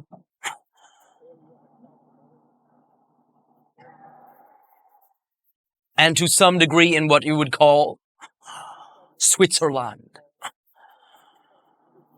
And all these people are speaking through a channel, or are they? Similarly, though sometimes with differences, but all, shall we say, together similarly to this presentation. Only 9 of the 5 to 6 billion upon your planet. I sense, or I'm. Now, there are many other individuals, hundreds, that are in varying degrees of communication, but not, again, that many that have been willing to come through with it in this way. And when I say 9, I do not mean 9 individuals upon your planet, but 9 from my planet that have actually, quote unquote, gotten through, so to speak. I wish more people would get through, and I'm sure there are many other ways of. Well, you can only be responsible for one of them getting through. So therefore, go right ahead. Right, but okay, I was thinking pen has a lot of power, writing, and so much could be written, channel information. And as going back to my original question, how to make all these people aware of new ideas. And I would think writing would be very powerful. Well, first of all, do understand, it is not so much new ideas. For anything that we share, you all already know. What perhaps is unique or perhaps a bit fresh is the approach of how to put them together in a way where it becomes practical rather than sounds nice if only that were possible. Yes. And you will find that if writing is what attracts you and excites you, that will be your most effective means of communication. I was thinking of what would be more effective for such a big number of people everywhere in every country. Do understand, from our point of view, it is absolutely perfect. The exact perfect number of individuals, though again, analytically, it may seem like but a few, but the exact perfect number is in place. The number that will make the difference should your society choose to embody that difference, and our sense is that it is beginning to. I'm just going to ask one more thing so you'll understand where I'm trying to get at. But instead of coming as ETs, how about writing and presenting ideas in a way that people would be able to relate to? Well, there are plenty of individuals upon your planet that do that, but it would not be my style to do so in denial fully of who I am. For in that sense, I am fully in ecstatic joy to be who I am. Therefore, wish to express that aspect of myself to those who find themselves attracted to listening.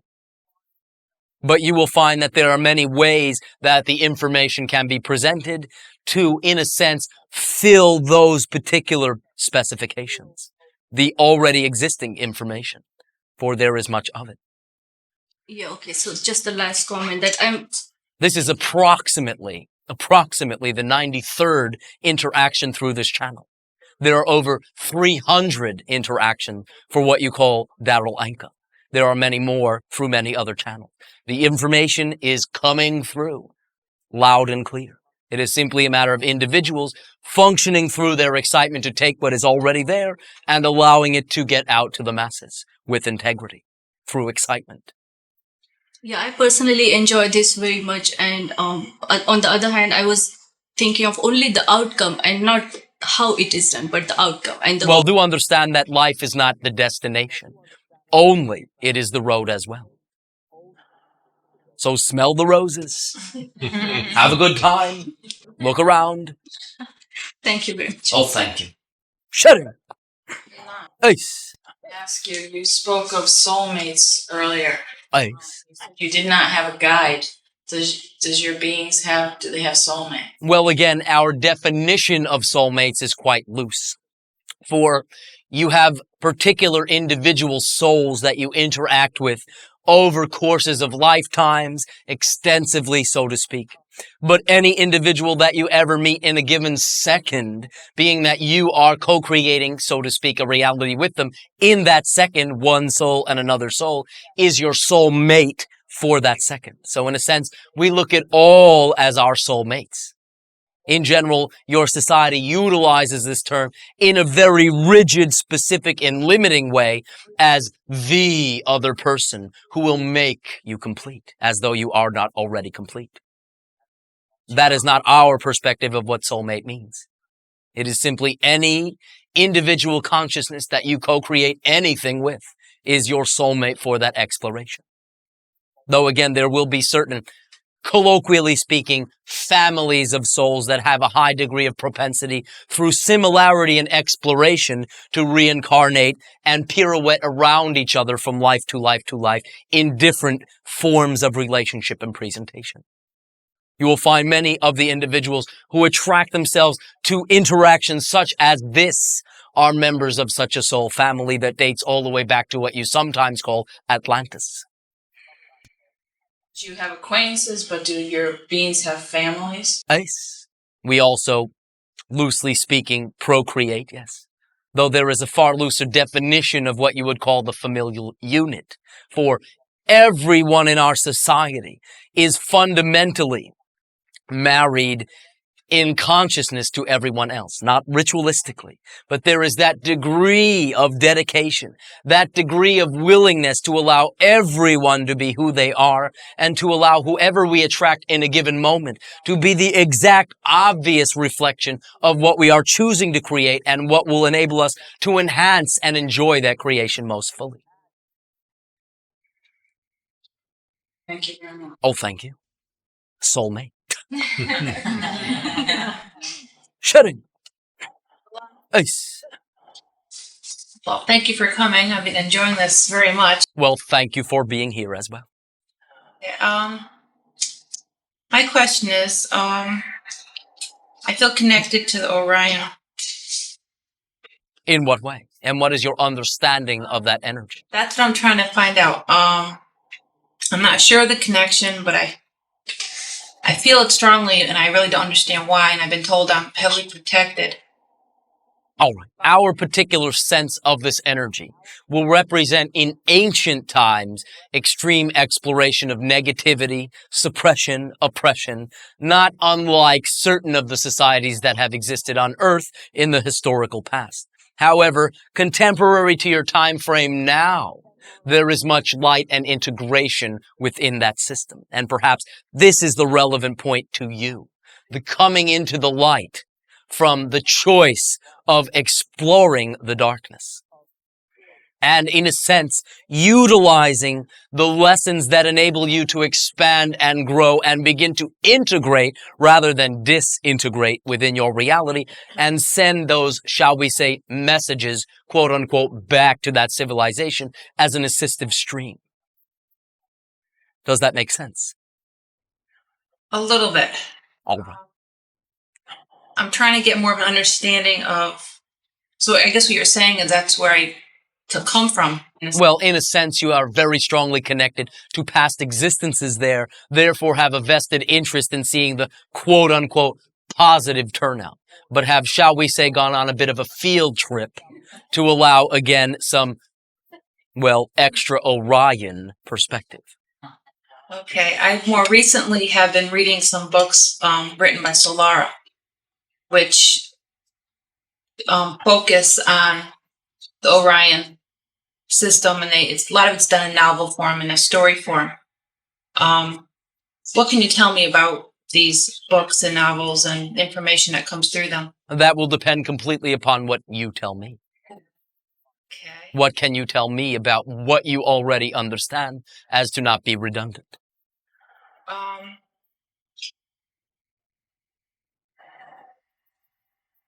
That these are all energies and light forms that are coming into play as we do here on Earth, given roles in which to enact and then blend together to make the one.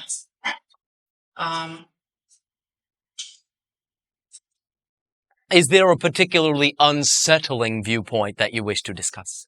I guess I'm trying to figure where I fit in all of it, because I'm still having a hard time with that concept. Which particular concept? That even come from a star system to begin with. Well, understand, first of all, again, that this is all quite arbitrary. For, again, as a reminder, this interaction began with the notion that you are consciousness, and that consciousness is multidimensional, infinite, and eternal. Infinite, meaning you have no beginning, middle, and ending, winds up being rather arbitrary, asking where you are from. For from the infinite perspective, where everything is simultaneous, you are from everywhere, and therefore, quite appropriately, nowhere in particular. You are strongly identified within a time frame with certain areas and certain ideologies. Right now, again, you are exploring integration and beginning to, shall we say, throw off the shackles of limitation. That is the exploration. That was, again, a common exploration in a society within the Orion systems, and there is the commonality. Everyone who is on Earth connected in some way to a different star system? Well, in the ultimate sense, perhaps, though not all will have a direct connection with what you call Orion. Do understand that Orion, further back, so to speak, has a commonality point you sometimes refer to as Lyra. So therefore, perhaps you can say most, not all, but most individuals that you consider to be human, linearly speaking, have ancient connections to the Lyran system. But again, this is quite arbitrary. Before that, there was something else. Before that, there was something else. There is no beginning and no ending. So therefore, you get to decide, is this what I wish to explore? Yes, no. If you do, go right ahead. If you don't, push that aside so it does not obscure your vision as to what is right there in front of you. No one can hand you a bill of goods. Even if in that sense you feel the strong connection with Orion, you can look at it as simply a reflection, not something which has a hold on you in any way. What is it you wish to create? What is it that excites you the most? Are you having me think, or are you asking me a question? Well, I was asking a question. Perhaps you were giving me the answer telepathically. However, verbally will do for the benefit of others. What truly excites you the most? Helping people to come into an awareness. In what way? To see joy in life. In what way? In what way do you assist them? There are many methodologies to do so. What excites you? What do you gravitate toward as a methodology? Good question. Oh, thank you. I've basically got to say just living my life, what makes me happy, and showing them examples. All right. Good answer. Yeah. Now, therefore, where does the Orion reference hang you up? I guess I'm just confused on why I was drawn to it, because I didn't know why. Well, is there any clarification in what I have said, or have I made it more confusing? No, you made a lot of sense. Now, you need not fixate upon the connection. You have led thousands of lives in this earth, many of which simply have nothing to do with what you are exploring now. You will only attract, of the many infinite number of experiences that you've had, the ones that have some commonality with what you are exploring now. That allows for bleed through of the similarities. So as you shift your exploration, different lives, different experiences, different reinforcing factors stand out in relief to represent your change. Now you are interacting with a stream that represents the positive future when you interact with us. So you are in as much touch with that as anything else. And we thank you. Thank you. You helped quite a bit. I think I can, now that I know why I have the thoughts on it, I can put it aside. Well, all right. Is there anything else? No, thank you very much. Oh, thank you. Elan? Ace.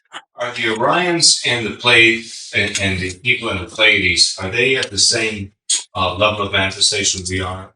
They're transitional for. In one sense of that word, but whereby you may view that Orion was the negative, shall we say, exploration overall. The Pleiadian was almost the polar opposite positive. So perhaps you can say, technologically speaking, self-empowermentally speaking, they may seem, in a sense, to be in slight advance, slightly more afoot in the fourth density. The Pleiadians over the Orions. Ace. But are we equally physical? Ace. And similar in appearance. all right, so were we to be in the same room, there'd be very few differences. Very few. We're very physical. Ace. It just has to do with how we've evolved in our social customs and what kind of technology we've got. Ace. And your perspective of self-empowermental consciousness. How advanced are the Orions in terms of space travel technology, time warping technology? They are similar to your own planet with slightly more ability to, shall we say, engage in what you call space travel. But only can they attract themselves and perceive themselves realities that vibrate in accord with them. And since your reality has began, shall we say, to be slightly out of sync with theirs, you will not in general perceive their craft at this time. And only have very rarely, even in your historical past. Such was their exploration of negativity, that much more intense than your own. How is their reality out of sync with ours? Different time, different vibration, or different timing, different orientation. I mean, were they not on this planet thousands of years ago? Not physically. There have been certain appearances, certain individual pockets that have, shall we say, been of negative enough vibration to attract them, but what you are speaking of is incarnationally. So they didn't travel here in spacecraft? Well, again, there have been certain isolated incidences of this, but they are, again, just that, isolated. So they're quite a bit ahead of us in terms of space travel. That's a long trip from Orion to Earth. So presently, as we speak, in this time frame, they are substantially ahead of us technologically. In one sense of that interpretation, but not in another. For technology is simply a reflection of consciousness. The ability to utilize technology is a reflection of consciousness. Your choice is to accelerate the transformation of your consciousness faster than they are choosing. That is what creates the out of sync of vibration. They now could not find you. So in one sense, then, are not technologically able as you might think. What enabled them to find you in your ancient past was, again, individuals or pockets of individuals, creating enough of a common reality for them to find. And the Pleidians, how much in sync with them are they? Well, they have, shall we say, in exploring their full creatorhood, the ability to shift their frequency. So, though, again, you may perceive that their frequency will be slightly higher than yours, not meaning better, simply higher, faster frequency, they, in being in touch with their consciousness and the role of consciousness in what you call space travel in that way, can reattune their frequencies for such a thing. Therefore, you will blatantly see interactions with them physically. Their native state, though, is substantially vibrationally higher? Well, it is quite similar to your own, but there is a slight difference in vibration, yes. I see. Do they have fast food? Well, in one sense, yes. Though not in the form that you are accustomed to. Are their dietary habits similar to ours? Are their social habits similar to ours? There are similarities, but again, without acting from the perspective of helplessness and not the exploration of victimhood, perpetratorhood, which is, shall we say, a prime exploration upon your planet at this time. They physically procreate and the like. Ace? Their institution of marriage is much looser than ours, or? Well, in a sense, yes. There is somewhat what you would call exclusive relationships from time to time. Also understand that you are speaking of a civilization that expands many thousands of years. And therefore, depending upon what point in their history you are speaking to, you may understand that when they interact with you, it can be from any point in their history and many times comes from what you would call your future. Are there sexual mores different from ours? Perhaps you can say in one way they are a bit less insecure about it and do not utilize it or use it in much the way that many of you do. There is again the underlying assumption that each is complete and sharing that completeness, not incomplete and attracting something to make them complete. So that introduces a different flavor to what you call those mores. A friend, Deborah Stites from New Zealand, wanted me to ask you if you were interested in doing some teaching down in New Zealand, or probably a more useful answer is: do you see you doing something like that in the near future? We see a high degree of likelihood that will depend on arrangements made. Do you mean through this physiological channel? Yes. Well, it is a desire in that sense of the channel, and whatever in that sense he decides, I come along for the ride. You brought up something interesting, because I said to Deborah that I thought very much that Elan would be interested and perhaps would be willing to channel through someone else. Is that a possibility? Absolutely. But it will depend on the willingness of someone. And again, my particular job in general will be to prepare them to channel someone else more related directly to them. In general, we work with one individual with overtones of training or facilitating other individuals. Do you have a sense of how many individuals you'll be channeling through on this planet? Put it this way. At this timing, in the way that you mean, there are approximately 3 or 4, but not perhaps to the degree that you are witnessing. That you're channeling through already? As facilitator, to enable them to fulfill their agreements with other beings, sometimes from my own planet, sometimes from others altogether. It simply depends if they find me as an attractive enough symbol to quote-unquote utilize, thereby allowing me to facilitate their main agreement. Very similar to how Bashar functioned within this channel. Thank you. Will they also be channeling their higher selves, or is that? Well, it will depend upon the agreement. Ultimately, the higher self is never uninvolved by definition. But it's not always the case that one is channeling their higher self or a future aspect of themselves. They could be channeling an unrelated individual altogether. Well, yes, from one perspective. But understand, at the same time, you're all one thing. Yes. All ultimately have one oversoul, all that is. I was hoping you could clear up a little mystery for me. Well, perhaps. This is going to sound tongue-in-cheek, but it's something I've always wondered about since I was a kid. All right. Why is it that the water that comes out of the bathroom sink is always colder than the water that comes out of the kitchen sink? This is simply something we do not deal with in our society. I've asked plumbers here and they can't explain. Our initial perception is that this is not true across the board. I see. It's just true of my experience. Well, obviously. Well, thank you for entertaining. Well, one moment, you don't get away that easy. Why is that? Since I am also exploring your planet, perhaps that will be fascinating to someone over here.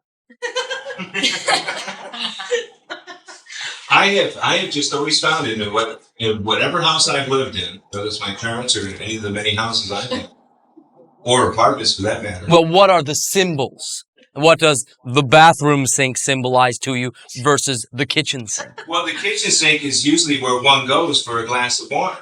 Oh, but if one wants cold water, it's best to go to the bathroom. That's where it is. Well, perhaps it is more efficient, for it allows for the inflow and outflow simultaneously. I don't know.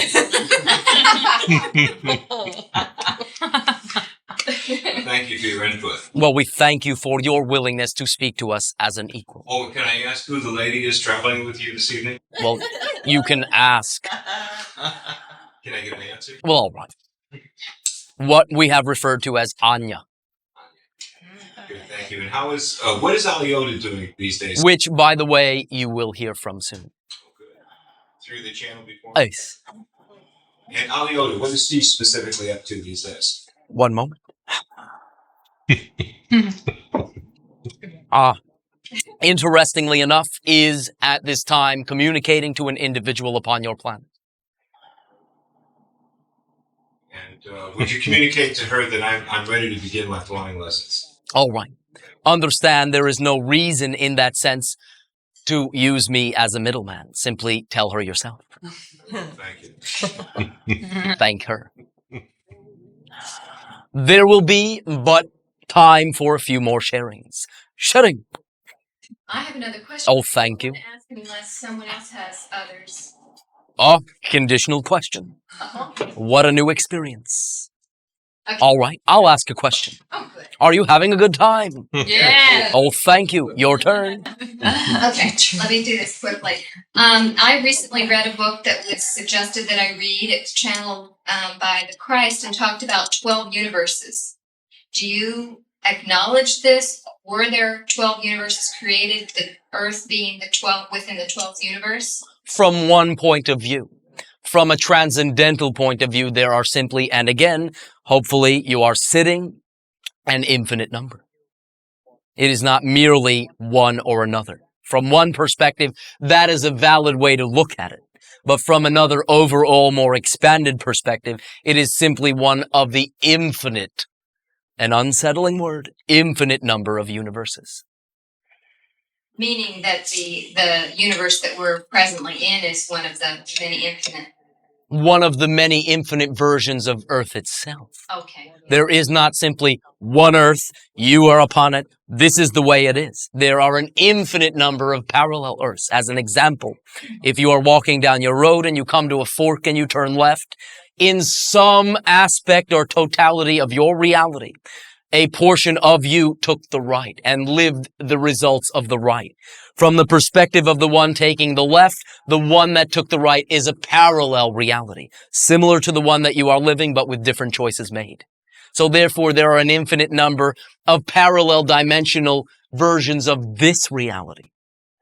That's pretty exciting. That means there's an infinite number of Probable futures. experiencing all these other things. Yes, Right? but also an infinite number of probable futures from which you can choose. There is not one, the future. And in fact, what you call prediction of the future is simply a sensing of the energy in the moment of what is most likely to play out from all the available probable futures, but is never a prediction of a future written in stone, for it is not. Within the context of looking at the limited view of just 12 universes, would the Orion and Pleidian and the solar system that we know of physically be within the 12th universe, or would those systems be within another universe? Well, again, this is completely arbitrary. Completely. From one point of view, yes. From another point of view, no. Well, I was asking specifically from the point of view of 12 universes, where would you put Orion and the Pleiadian and our solar system. Do you mean in hierarchical order? No, just I'm thinking of a sphere of as the universe, and the Earth being the 12th universe, the first universe being God, the second universe being female, the third universe being male, and on. We understand these references to be, shall we say, ideas existing within a single universal expression. Right. Were you talking about 12 universes per se? In one way to look at it, they all occupy the same space, but simply in vibrating at different accords, do not perceive each other. What you call Pleiadian and Orion is, from our understanding, discreetly within the universal reality you consider to be your universe. And in fact, even within what you would consider to be your galaxy. Thank you. You answered my question. Oh, thank you. Shutting. Elan, Ace. I wanted to ask you about parallel lives and especially counterparts. Do you Ace. have counterparts, all of us or some of us? Or All of you. Counterparts are alternate lives, or shall I say, other lives, but rather than being past lives and future lives, lives that are different from the one you consider yourself to be, but being lived in the same contemporary time frame as other individuals upon your world at this time. so each one of us has a counterpart. Ace. If I'm a Some have many. It will simply depend upon the exploration of the particular oversoul that you have in common. and I'm a female, so my counterpart would be a male, or Not necessarily. Can be both. Can be either one. And this is something that you must explore. so no more questions on that topic. Well, we will not tell you who they are. No. How do you know what I was going to ask? Well, perhaps you can say you telegraphed that one. And parallel lives are different than There will be, in certain instances, simply no reason for you to know. And if there is, it will simply become obvious. Do understand one of the reasons for creating counterparts is to explore things totally out of sync with what you as an individual are exploring. Sometimes completely opposite explorations. So you will not have awareness or an attraction of those individuals, for they do not vibrate as like with you. I thought Sometimes others will be in quite similar exploration. You will attract them, interact with them. Sometimes simply meet them one time, other times spending much time with them. There is no rule. I thought they would be task companions, something like task. Not necessarily. It is not that cut and dry. And since you all create your own reality and have complete free will, anyone could change were that the case at any time. Wouldn't it have been nicer to meet them and work together or something, or exchange experiences? Or Obviously not. Or you would. There is no nicer. There is simply what is and your interpretation of it. Again, perhaps in this instance, you are overutilizing your analyzation. thank you. Now, I am not criticizing you, simply pointing it out. Okay, thank you. Oh, thank you. At this timing, allow me to express my unconditional love and appreciation for your willingness to examine excitement itself. For excitement itself is the sign. Oh, give me a sign, you all say. The sign is tapping at your shoulder. You say, not now. I'm looking for my purpose. But you need not do that. You can simply say, oh, there you are. Oh, what a pleasant form. What a wonderful messenger. I suppose if something would need delivered to me, my purpose, excitement is the most exciting messenger I can think of. So therefore, you already use whatever barometer you use. Perhaps it is, everyone knows I should do this. My mother says I should do that. My father says I shouldn't do this. Oh, if I do this, everyone knows that's no way to make a living. That is all up to you. That is what you are now using as your barometer. That is the effect you will get. If you replace that barometer with your own barometer, you cannot help but get a different effect. It is perhaps illogical to assume that by performing the same actions you will get a different effect, but quite logical to assume that performing different actions you can only create a different result, only get a different effect. And if that result is being generated from your excitement, need I say more? Therefore, we thank you for your willingness to open yourselves to what you already know, what already rings true with you, and now begin to perhaps, just perhaps, look at that you might do that. Not needing to struggle, not needing to try to do it, but simply doing it. Here is the moment. What are my options? Getting a drink of water, reading a book, watching television, taking a walk. All right. Well, none of them seem to lead to my most exciting thing. However, I am far more excited about the walk. Can I take that walk with integrity? Seems no reason why not. Take the walk. That is the point. That is the degree to which we speak. When you take the walk, keep your eyes open with an expectancy that something will happen, but not a rigid expectation that it must be a particular thing.